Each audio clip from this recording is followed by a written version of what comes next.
Dan pemirsa, kita akan berbincang terkait konflik Israel-Hamas dan pertemuan Oki, dan juga terkait dengan Liga Arab bersama dengan Tia Mariatul Kiptia, pengamat Timur Tengah Universitas Bina Nusantara. Selamat malam Mbak Tia. Selamat malam, Mas. Iya, Mbak Tia, ini Menlu Retno Marsudi mengatakan pertemuan OKI dan Liga Arab ini menghasilkan 31 resolusi atau pesan yang sangat kuat dan juga keras begitu kepada dunia tentang apa yang harus dilakukan dunia untuk Palestina. Seperti apa tanggapan Anda?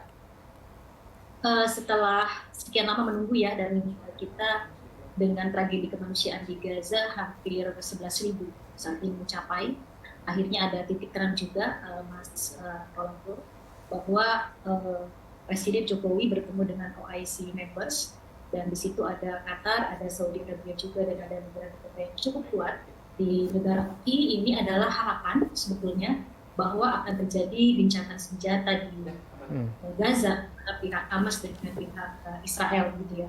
Dan kalau kita melihat poinnya juga sangat bagus begitu ya, kedepannya bahwa gencatan senjata akan secepatnya terjadi di Gaza. Tapi dengan melihat serangan hari Minggu ya, Mas Rolando, ini belum ada tanda-tanda dari kedua belah pihak, baik dari pihak Hamas ataupun dari pihak Israel untuk menghentikan satu sama lain. Jadi dari satu sisi kalau saya gambarkan ini ada dua keadaan begitu ya. Satu sisi negara-negara OKI melakukan meeting, kemudian mengeluarkan resolusi OKI yang nantinya itu akan dibawa pada pertemuan APEC di DC, dan Presiden Jokowi rencananya akan melakukan bilateral meeting dengan pihak Presiden Biden gitu.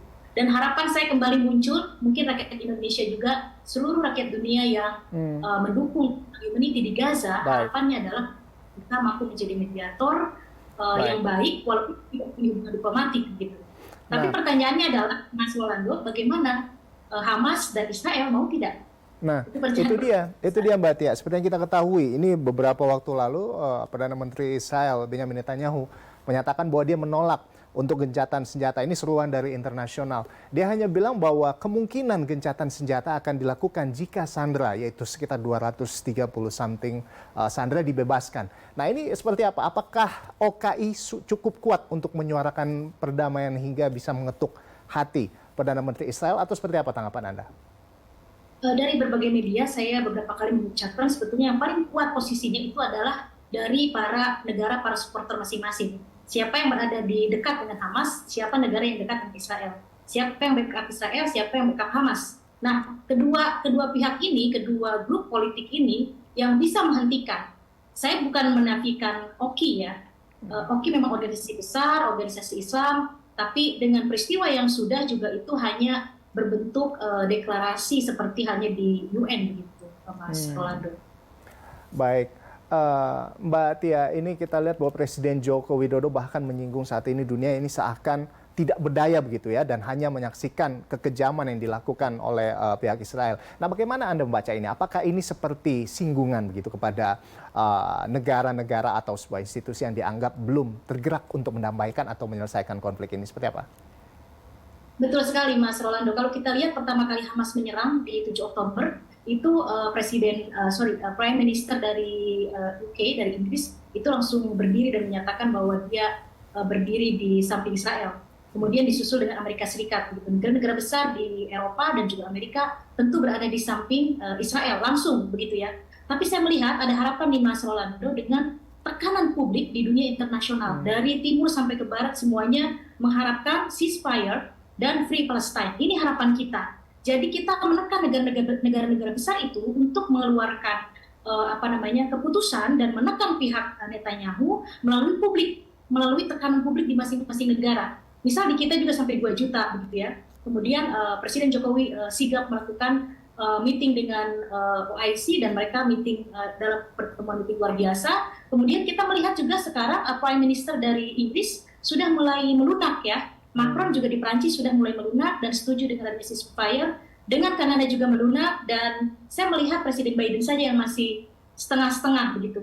Nah, kita harapan bahwa tekanan publik dari masyarakat internasional terus berlanjut. Ini bukan persoalan agama, ini kemanusiaan 11.000 yang bersih.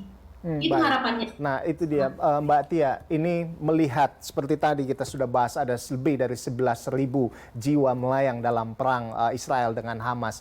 Nah, seperti apa Anda melihat ini? Apakah kemungkinan untuk gencatan senjata atau perdamaian itu berapa persen atau seperti apa Anda memandangnya?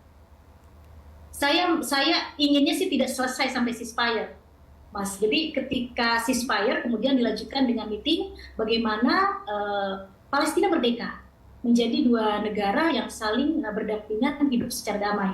Nah, masalahnya ini adalah di bawah pemerintahan Netanyahu dan di bawah Hamas. Mereka berdua mau tidak. Ada tidak negara-negara kuat yang bisa mendamaikan kedua belah pihak. Itu yang disebut, saya selalu bilang, ini adalah complicated konflik karena semua banyak aktor yang bermain, banyak peran yang ada di situ dan masing-masing Tadi Anda mempertahankan menyatakan bahwa ini antara Israel dan juga Hamas. Apakah Hamas mewakili Palestina menurut Anda? Karena Palestina itu dua sebetulnya ya. Karena kebetulan saya pernah visit ke Palestina, jadi tidak seperti yang semua media publish gitu di international news begitu ya. Jadi di sana juga ada faksi-faksi yang terbelah-belah mengenai konflik ini, Baik. terutama Fatah lebih memilih untuk jalan diplomasi. Sementara Hamas tidak mau, dia hanya ingin satu negara, one state solution, dan tidak ada Israel. Kan itu tidak mungkin, Mas. Baik. Israel juga sama, yang one state solution tidak ingin ada Palestina, dan itu juga tidak Baik. mungkin. Ini disebutkan oleh Presiden kita di OIC bahwa tidak mungkin menjadi one state solution. Baik. Mbak Tia, kita tentunya berharap bahwa perdamaian bisa terjadi di antara Israel dan juga Palestina dan tentunya segera menemukan titik temu dari dunia internasional juga. Terima kasih. Harapannya dari kita publik internasional ya Mas, melalui media sosial terus kita Baik.